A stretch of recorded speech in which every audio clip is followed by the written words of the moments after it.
دے تو اس زمین پہ ہریالی آ جائے۔ اللہ کے مقدس جو ولی ہوتے ہیں وہ ہوتے ہیں کہ اگر کوئی بندہ پریشان حال ہو ان کی بارگاہ میں چلا جائے، ان سے عریضہ پیش کرے، ان سے لو لگائے، ان سے مانگے، تو جو اللہ کے ولی ہوتے ہیں اس کی پریشانیوں کو دور کرتے ہوئے نظر آتے ہیں، اس کی مشکلوں کو دور کرتے ہوئے نظر آتے ہیں، اسے نوازتے ہوئے نظر آتے ہیں۔ سامعین محترم، یہ اللہ کے ولی ایسے ہوتے ہیں، ایسے ہوتے ہیں۔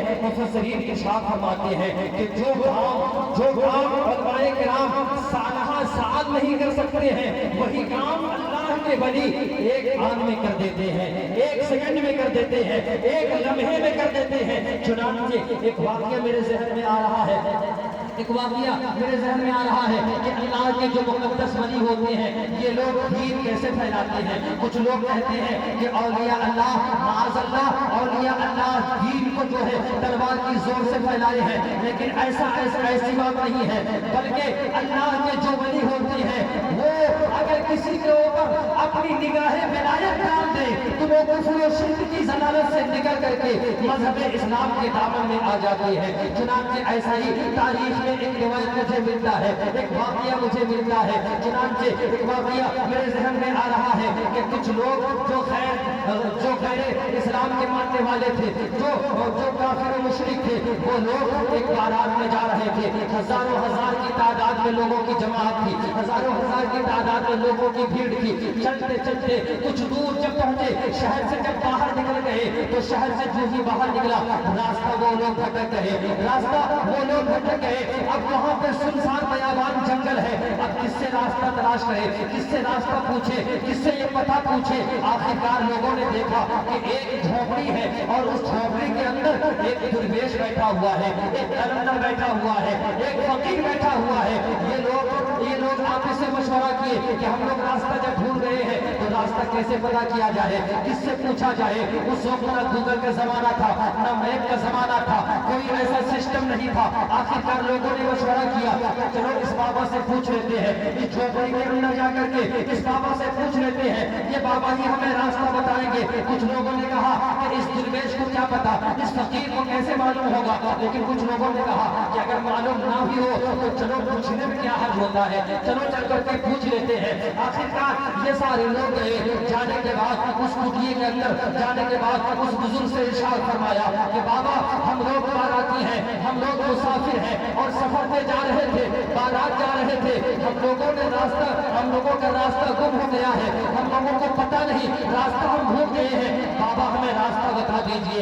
اب ملاحظہ کریں، وہ اللہ کے جو ولی تھے، وہ اللہ کے جو برگزیدہ بندے تھے، وہ اللہ کے جو مقدس ولی تھے، انہوں نے کہا کہ اے لوگوں تمہیں راستہ میں بتا دوں یا تمہیں راستہ میں دکھا دوں۔ حضرات محترم، اب جملے پہ توجہ چاہوں گا، بتانا اور ہے، دکھانا اور ہے، چلانا اور ہے، بتانا اور ہے۔ اب ان لوگوں نے کہا بابا ایسا ہے ہم لوگوں کو راستہ دکھا دیجئے۔ سامعین محترم، اس درویش نے کہا کہ سارے لوگ اپنی آنکھوں کو بند کرو۔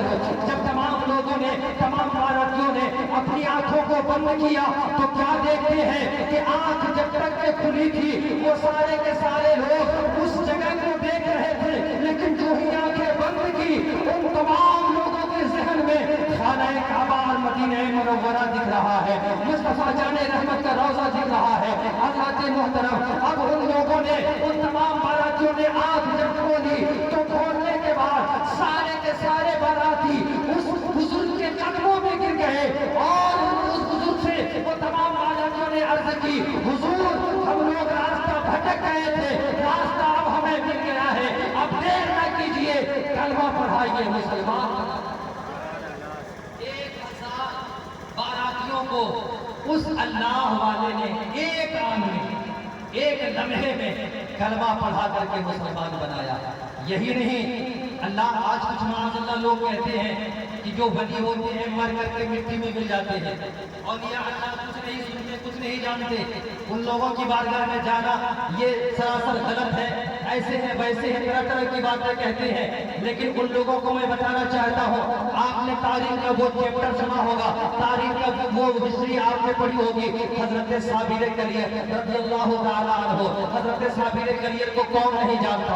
حضرت صابر کلیر ان کی ایسی زندگی گزری ہے، آپ اس ہندوستان کی سرزمین پر آپ کی ایسی زندگی گزری ہے، آپ کا ایسا آستانہ ہے کہ آپ کے آستانے پہ جو بھی جاتا ہے خالی ہاتھ جاتا ہے، لیکن جب واپس ہوتا ہے تو اپنے دامن مراد کو بھرتے ہوئے واپس آتا ہے۔ صابر کلیئر کے وہی صابر کلیئر ہے جنہوں نے 12 سال تک کے کچھ نہیں کھایا، 12 سال تک کے آپ بھوکے پیاسے رہے۔ حضرات محترم، ایک دن آپ کے مرید خاص حضرت شمس الدین ترک پانی پتی نے ارشاد فرمایا، حضور آپ مجھے یہ بتائیں کہ فنا کسے کہتے ہیں، بقا کسے کہتے ہیں؟ سرکار مجھے یہ سمجھائیں کہ فنا کسے کہتے ہیں، بقا کسے کہتے ہیں؟ حضرت صابر کلیئر ارشاد فرماتے ہیں، اے میرے مرید وقت آنے دو، میں تمہیں بتا دوں گا کہ فنا کسے کہتے ہیں، بقا کسے کہتے ہیں۔ لیکن اسے آپ ذرا سمجھ لیں، فنا کہتے ہیں جو دنیا سے انتقال کر جاتے ہیں، بقا کہتے ہیں جو زندہ ہے۔ ان دونوں جملے کو آپ نگاہوں میں رکھیں اور اولیاء اللہ کی شان کو ملاحظہ کریں، اولیاء اللہ کی عظمت کو ملاحظہ کریں۔ حضرت صابر کلیئر نے ارشاد فرمایا کہ وقت آنے دو، میں تمہیں بتاؤں گا کہ فنا کسے کہتے ہیں اور بقا کسے کہتے ہیں۔ اسی شمس الدین ترکمان پتی سے حضرت صابر کلیئر ارشاد فرماتے ہیں، اے میرے مرید خاص سنو، جب میرا وصال ہو جائے تو تم میرے جنازے کو ایک کمرے کے اندر داخل کر دینا اور تجہیز و تکفین تم نہ کرنا، بلکہ ایک غیب سے کچھ لوگ ہمارے جنازے کو غسل بھی دیں گے اور کفن بھی پہنائیں گے۔ چنانچہ ایسا ہی ہوا۔ حضرت صابر کلیئر جب اس دنیا سے روبوش ہوئے، جب اس دنیا سے رخصت ہوئے، جب ظاہری دنیا سے آپ نے پردہ فرمایا تو آپ کے جنازے کو ایک کوٹری کے اندر داخل کر دیا، ایک روم کے اندر داخل کر دیا، ایک حجرے کے اندر داخل کر دیا اور لوگوں نے دروازے کو باہر سے بند کر دیا۔ باہر سے لوگوں نے سنا، کیا سنا؟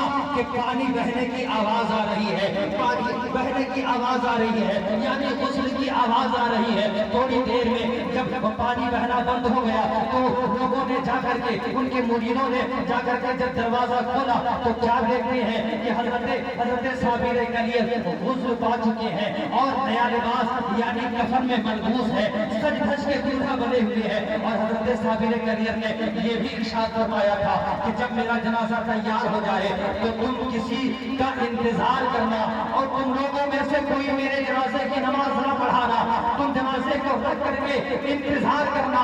ایک گھڑ سوار آئے گا اور جب وہ آئے گا تو اسے مسئلہ جنازے کی امامت کے لیے آگے بڑھانا اور وہی نماز جنازہ ہماری پڑھائیں گے۔ سامعین محترم، حضرت صابر کلیئر کا جنازہ تیار ہے، لوگ صفے باندھ کر کے کھڑے ہیں، سارے لوگ صف پر صف کھڑے ہیں اور امام کا انتظار کیا جا رہا ہے۔ لوگوں نے نگاہ اٹھا کر کے دیکھی تو کیا دیکھا کہ ایک گھڑ سوار چلے آ رہے ہیں، اپنے چہرے کے اوپر نقاب ڈالے ہوئے ایک گھڑ سوار چلے آ رہے ہیں۔ جب قریب آئے، قریب آنے کے بعد وہ جب تو غبار جو بول رہے تھے وہ شانت ہو گئے۔ وہ جو آنے والے گھڑ سوار تھے آنے کے بعد آپ نے نماز جنازہ کی امامت فرمائی اور نماز جنازہ حضرت صابر کلیئر کی پڑھا دی۔ جب پڑھا کر کے پھر گھوڑے پہ سوار ہوئے، اب جب چلنے لگے تو آپ کے مرید خاص یعنی حضرت شمس الدین ترک پانی پتی نے آپ کے دامن کو تھام لیا، کہا بابا، اے بابا، آنے والے اے